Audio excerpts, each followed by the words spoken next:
नमस्ते सम्पूर्ण श्रोतालाई कल्पनाको कलाको युट्युब च्यानलमा हार्दिक स्वागत तथा अभिवादन।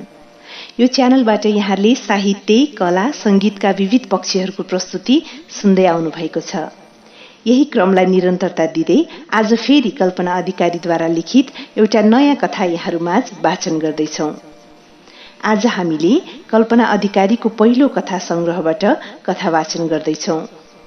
केही समय अगाडिको श्रृंखलामा हामीले आमा र प्रेमदीप कथा संग्रहबाट केही कथा वाचन गरेका थियौं। यहाँहरूको चाहना अनुरूप आज फेरि प्रेमदीपबाट नै अर्को नौलो कथा सामग्री सहित उपस्थित भएका छौं। आज हामीले प्रेमदीप कथा संग्रहबाट तिमी बाँच्नु पर्दछ शीर्षकको कथा वाचन गर्दैछौं। पूरा सुनेर साथ दिनुहुन अनुरोध छ।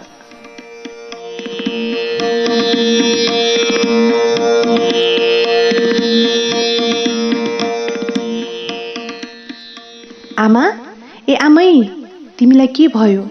किन सुतेकी? उठ न आमा।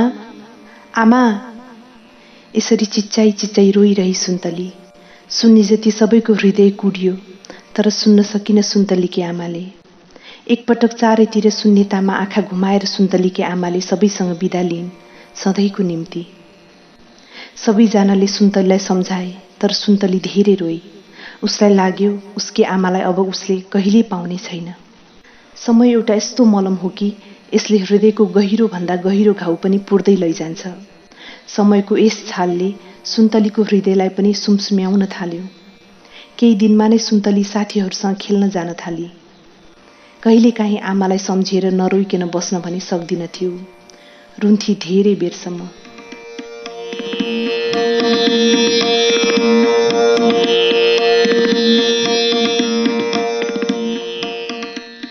आमा मरेपछि सुन्तली बेसहारा भई। 11 वर्षीय बालिका जसले बोलाएर खान दियो खान्थे, नदिए भोकै पनि बस्ने गर्दथे। घरमा बाख्राहरू भोकले कराउँथे। कुखुराहरू हराउँदै गएको पनि सुन्तलीलाई थाहा भएन। घर लथालिङ्ग भइरहेको अवस्थामा एक दिन बिहानै सुन्तलीलाई माइला बाजेले घरमा बोलाएर भने, बिचरी यति कलिली छोरी टुहुरी भई। तेरी आमा साह्रै सोझी थिए सुन्तली। तेरी आमा मरेर त आजभोलि मेरो दाहिने हातै भाँचिएको छ। त्यस्तै काम गर्ने कहाँ पाउनु अब मैले? सबै हलिगोठालाहरू काम ठगाहा छन्, भातेहरू। सुन्तलीकी आमा मरेको भनेर होइन, अब आफ्नो काम राम्ररी कसले गरिदिला भनेर दुःख पोखेको भावलाई सुन्तलीले बुझ्न सकिन। ऊ रोई बाजेको अगाडि ग्वाँ ग्वाँ। नरो सुन्तली, माइला बाजेले सुन्तलीको कपाल मुसार्दै नरम स्वरमा कुरा अगाडि बढाए। तेरी आमा नभए पनि हामी छँदैछौँ नि। तेरी आमाको गुण पनि तिर्नै पर्छ मैले। त आजदेखि मेरो घरमा बस। के भो र, सकेको काम गर्नु बस्नु हुँदैन त? अन्धालाई आँखा मिले जस्तै भयो सुन्तलीलाई। उसले तुरुन्त स्वीकारात्मक रूपमा मुन्टो हल्लाई। माइला बाजे उसलाई आफ्नै जस्तो लाग्यो सहारा दिएकाले। त्यसै दिन दिउँसो सुन्तली आफ्ना 2-4वटा बाख्रा, 8-10वटा जति कुखुरा सबै लिएर माइला बाजे कहाँ गई। प्रत्यक्ष रूपमा वा भनौँ सुन्तलीका आँखामा यो बाजेले लगाएको गुण वा दिएको सहारा भए तापनि अप्रत्यक्ष रूपमा बाजेले आफ्नै दुनो सोझाएको कालो दुष्प्रयासलाई भने सुन्तलीले बुझ्न सकिन। माइला बाजेले सुन्तलीलाई सहारा दिने नाममा बेसहारा पार्दै लैजान थाले। जालझेल गरी सुन्तलीको घरबारी सबै आफ्नो बनाए। बिचरी सुन्तलीलाई यी सबै कुराको अत्तो पत्तो भएन। ऊ तन्मय भएर माइला बाजेको काममा जुटी। माइला बाजेलाई कसैले पनि मन पराउँदैनथे। अगाडि पर्दा भने डर भनौँ वा परेको बेलामा काम सारिदिने आशमा सबैले झुकेर नमस्कार गर्दथे। मानिसलाई सहयोग गर्ने नाममा बाजेले शोषण गर्दथे। माइला बाजे बिहान अबेरसम्म पूजापाठ गर्दथे। वर्षमा एकपटक धुमधामसँग सत्यनारायणको पूजा लगाउनु उनको इज्जत नै बनेको थियो। ईश्वरप्रति आस्थावान भएर होइन, उनी गाउँमा आफ्नो तुजुक देखाउन पूजाको आयोजना गर्दथे। माइला बाजेको व्यवहारले गर्दा सबैले उनलाई पाखण्डी सम्झन्थे। कति युवाहरूको हृदयमा त हाम्रो धर्म संस्कृति नै नराम्रो पो रहेछ भन्ने भ्रम पनि पैदा गराएको थियो। माइला बाजे जस्ता गाउँका अग्रजले धर्मको मर्मलाई बुझेर व्यवहारमा उतार्न सकेको भए आज उनका गाउँका युवाहरू संस्कृतिका रक्षक भएर निस्किँदा हुन्। एउटा व्यक्तिको खराब व्यवहारले पुरा विचार खराब जस्तो देखिन्छ भन्ने कुरा माइला बाजेलाई थाहा नभएर हो वा नचाहेर हो उनी अमानवीय व्यवहारहरू गर्न पछि पर्दैनथे। माइली बजै अलि कचकचे स्वभावकी भए पनि पति परायण थिइन्। छोरा राकेश सहरमा बसेर पढ्दथ्यो। बिदामा घर आउँदा आमा बाबु, घरका नोकर चाकर, छिमेकी सबैलाई सताउँथ्यो।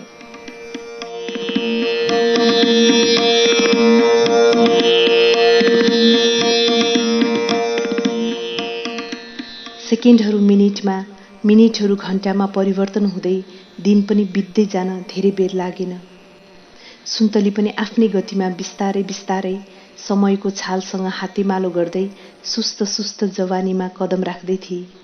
तर यो कुरा स्वयं उसलाई थाहा थिएन। बिचरी उसको जीवन भन्नु नै के थियो र? 2 छाक खानु र माइला बाजेको काम गर्नु, त्यही त थियो उसको सर्वस्व। जति मरिमेटे पनि माइली बजे कचकच गरिरहन्थिन्। सुन्तली कहिलेकाहीँ निन्द्रामै रोइरहेकी हुन्थे। बिचरीको आँसु पुछिदिने कोही थिएन। सुन्तली बालिकाबाट जवान हुँदै गई। यसै समयतिर देशमा पनि धेरै परिवर्तनहरू भए। सबै जान्ने बुझ्नेहरूले सोचे अब देशले काँचुली फेर्नेछ। तर त्यस्तो खासै केही भएन भन्दा पनि हुन्छ। सुन्तली जस्ता गरिबको आँसु त्यस समयमा पनि पुछिदिने कोही थिएन। संसार फेर्ने कुरा गर्न सजिलो हुन्छ, तर आफैलाई परिवर्तन गर्नु नै महान कुरा हो। जबसम्म व्यक्ति परिवर्तन हुँदैन तबसम्म विश्व परिवर्तन हुँदैन। अनुशासनको यो सिद्धान्त, धर्मको यो मर्म कसैले बुझेनन्। यसै समयमा माइला बाजेको गाउँमा एउटा परिवार आयो बसाइँ सरेर। त्यो परिवार ज्यादै भद्र थियो। दीपक पनि सहरमा माइला बाजेकै छोराको कलेजमा पढ्ने गर्दथ्यो। तर राकेश र दीपकमा आकाश जमिनको अन्तर थियो। दीपक मृदुभाषी, अरूको दुःखमा सहयोग गर्न सधैँ अग्रसर हुने अनि पढाइमा तेज थियो। आमा सुशील थिइन्। बुबा धार्मिक प्रवृत्तिका साथै समाजसेवी थिए। बहिनी ज्यादै राम्री, बानी पनि ज्यादै राम्रो, पढ्नमा उस्तै तेज। दीपकलाई सुन्तलीको स्थितिले चिन्तित बनायो। सुन्तलीको जीवन दीपकलाई काँडा बीचको फूल जस्तो लाग्यो। दीपक सुन्तलीको नजिक आउन चाहन्थ्यो। ऊ माइला बाजेबाट सुन्तलीलाई घरखेत फिर्ता गराउन चाहन्थ्यो। दीपकका आमा बाबु पनि सुन्तलीलाई माया गर्दथे। एक दिन चौतारीमा भारी बिसाएर सुस्ताउन लागेकी सुन्तलीलाई दीपकले भन्यो, सुन्तली, कति ज्याला पाउँछौ बाजेबाट वर्षमा? सानैबाट बाजेले पाल्नुभयो। आमा मरेर बिचल्ली पर्दा सहारा दिनुभयो। अब मैले ज्याला खोजेर पापको भारी बोक्नु छैन मलाई। सुन्तलीले दीपकको कुरा काटी। आफ्नो पसिनाको मूल्य खोज्दा पनि पाप लाग्छ र? दीपकले भन्यो। पाप र धर्म म केही जान्दिनँ। बाजे मेरो जन्म दिने बाबु जस्ता छन्। उनको विरुद्ध मलाई नउक्साउनुहोस्। सुन्तली हिँडी। दीपक पनि हिँड्यो।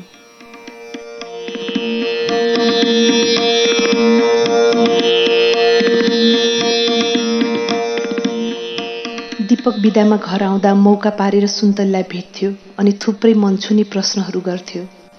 तर सुन्तलीले दीपकको कुरामा कहिल्यै ध्यान दिइन। समय बित्दै गयो।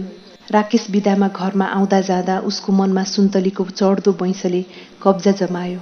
यदा कता एकान्त पारेर राकेश सुन्तलीलाई भन्ने गर्दथ्यो, सुन्तली, त असाध्यै राम्री छेस्। होला, लजाउँथे सुन्तली। राकेशको यस व्यवहारलाई सुन्तली आफूप्रति गरेको स्नेह सम्झन्थे। दिनहरू यसरी नै बित्दै जान थाले। साहुरी झरीले बिदा लिएको लगत्तै भदौ आयो। त्यसपछि आयो हिन्दूहरूको महान चाड दशैं।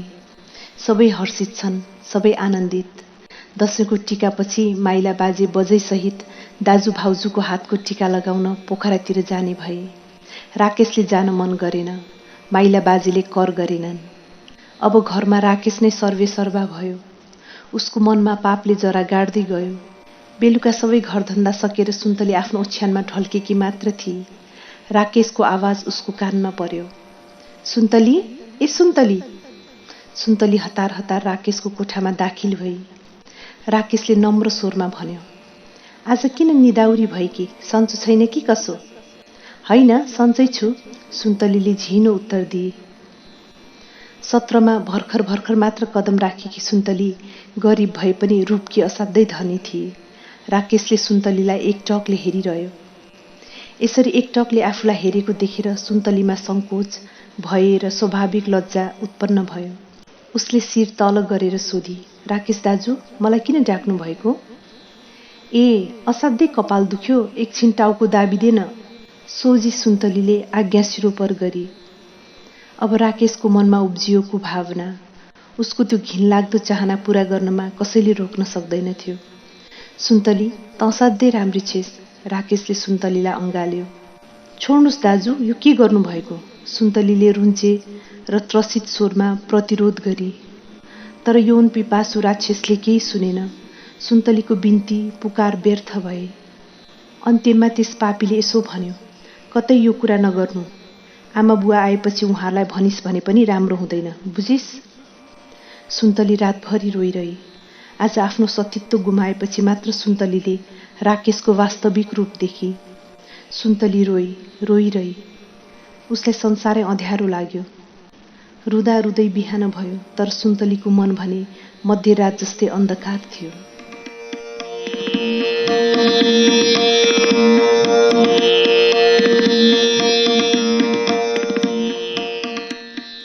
केही दिनपछि राकेश सहरतिर हिँड्यो। माइला बाजेहरू घर आइपुगे। सुन्तलीले माइली बजैलाई रुँदै सबै कुरा बताई। बजैले बाजेलाई बताइन्। दुवै मिलेर सुन्तलीलाई सम्झाए, अब राकेश घर आएपछि सबै कुरा सोधौँला, त चिन्ता नमान। सोझी सुन्तली विश्वासमा परी। ऊ राकेश आउने बाटो हेर्न थाली। बिस्तारै मुटु चिस्याउने जाडो आयो अनि बिस्तारै हराउँदै जान थाल्यो, तर राकेश आएन। गाउँघरमा सुन्तलीबारे खस्याखुसुक सुरु भयो। सुन्तली दुई जिउकी भइछे।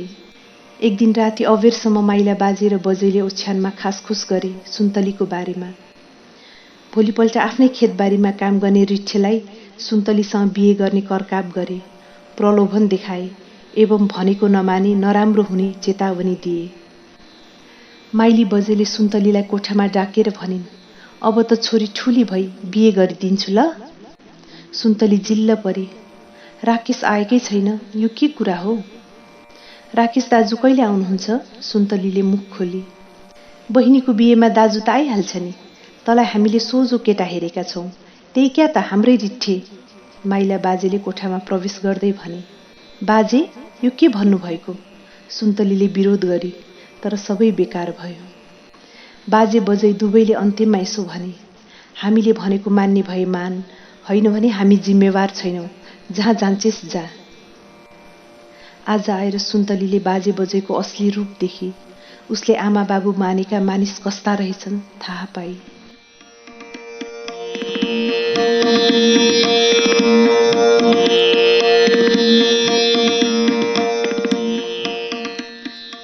जब माता कैकेयीले दाजु रामलाई वनवास पठाएर आफ्नो निम्ति राज्य मागेको भरतलाई थाहा भयो, तब उनलाई राममाथि भएको अन्यायले पिरोल्यो। उनले कैकेयी आफ्नो माता भएको र राम सौतेले आमाको छोरा भएको सम्झिएनन्। उनले सोचे माता कैकेयीले ठूलो अन्याय गरिन्। उनी आफ्नो माता त्याग्न तयार हुँदै रामलाई फर्काउन वन गए। ऋषि गौतमले इन्द्रलाई मात्र श्रापित गरेनन्, उनले आफ्नी पत्नी अहिल्यालाई पनि दोषी मानेर दण्डित गरे। ती युगहरूमा न्याय अन्याय मात्र हेरिन्थ्यो, व्यक्ति हेरिँदैनथ्यो। त्यसैले ती युगहरू धर्मका युग थिए। यो त कलियुग हो, यहाँ न्याय अन्यायको कुरा होइन। आफ्नोले गरेको सबै ठिक, तर अर्काले गरेको ठिक पनि बेठिक भन्ने गरिन्छ। साँच्चै भनौँ भने अशान्ति र हिंसाको, अविश्वास र फुटको, घृणा र प्रतिघातको मूल जरा नै यही हो। आज बाजे बजैले न्याय र अन्याय मात्र हेरेर राकेशलाई बोलाएर सम्झाएको भए सायद राकेशलाई पनि आफ्नो महान गल्तीको महसुस हुने थियो होला। राकेशले गल्ती स्वीकार गरेको भए सुन्तलीले पनि गर्व अनुभव गर्थे होला, तर त्यस्तो भएन। एकपटक सुन्तलीलाई लाग्यो दीपकका आमा बाबु कहाँ गएर सबै कुरा भनिदिउँ र सहायता मागौँ, तर फेरि सोची आफूले आमा बाबु सम्झेर सेवा गरेका बाजे बजै त आफ्ना भएनन्, दीपकका आमा बाबु त मेरा को हुन् र? सुन्तलीले सोची जहाँ गए पनि उसको आवाज कसैले सुन्दैन, त्यसैले उसको मुक्त हुने एउटै बाटो देखी आत्महत्या। ऊ बिस्तारै ओछ्यानबाट उठेर बिरालोको चालमा घरबाट निस्किए। सुन्तली आँगनमा निस्कँदा भर्खर मात्र ल्याएकी कैली भैँसी आइ आइ गरेर कराई। सुन्तली गोठमा गई र हिजो आफूले काटेको डोकोको सबै घाँस गाई भैँसीलाई हालिदिँदै बिस्तारै बडबडाई, बस है बाबा हो। त्यसपछि बिस्तारै अँध्यारोमा बिलाई।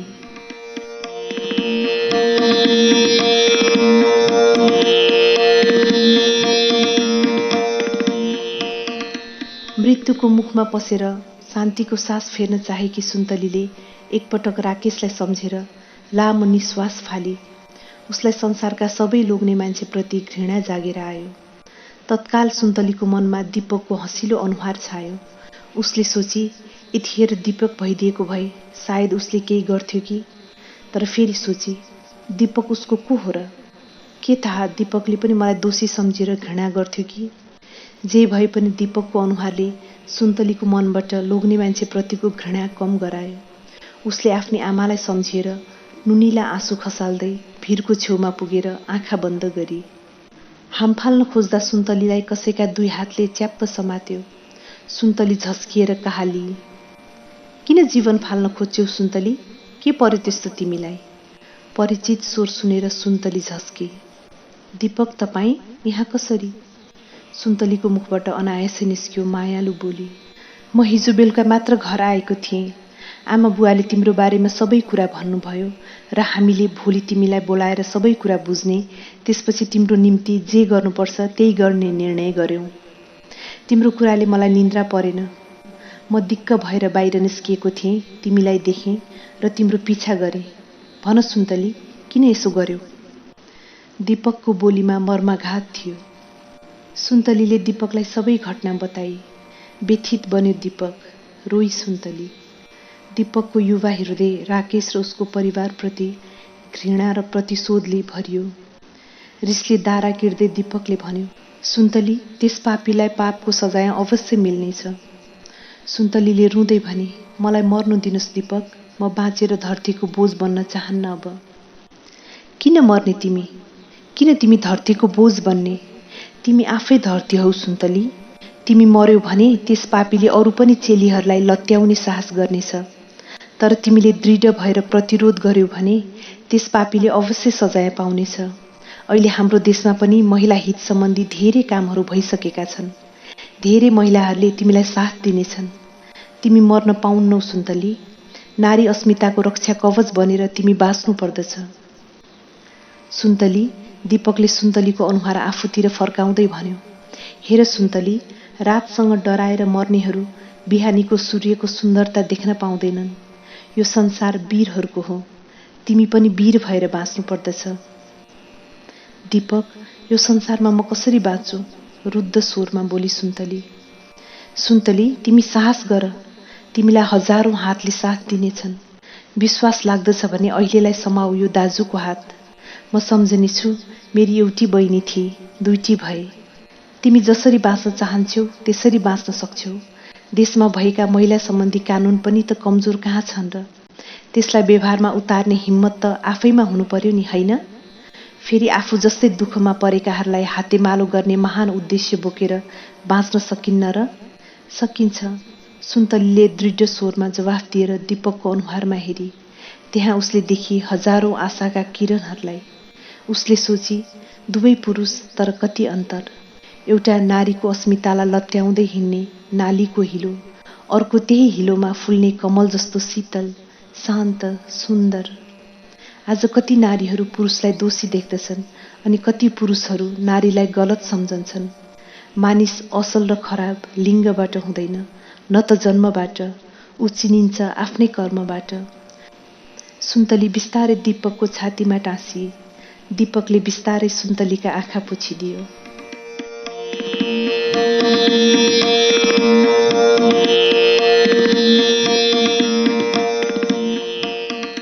आफ्ना आमा बाबु गुमाएर टुहुरी भएकी प्रमुख पात्र सुन्तली नेपाली समाजको प्रतिनिधि पात्र हुन्।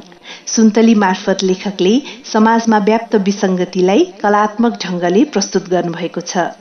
शोषक र सामन्ती प्रवृत्तिको झल्को दिने प्रतिनिधि पात्र माहिला बाजे र उनका छोरा मार्फत पितृसत्तात्मक सोचको नमूना प्रस्तुत गरिए पनि सकारात्मक भूमिकामा देखा परेका दीपकले सुन्तलीलाई नयाँ जीवन दिएर बाँच्ने हौसला प्रदान गर्दा समाजमा पीडितहरूको लागि बोल्ने समुदाय पनि नरहेको होइन भन्ने सन्देश कथाले पस्केको छ।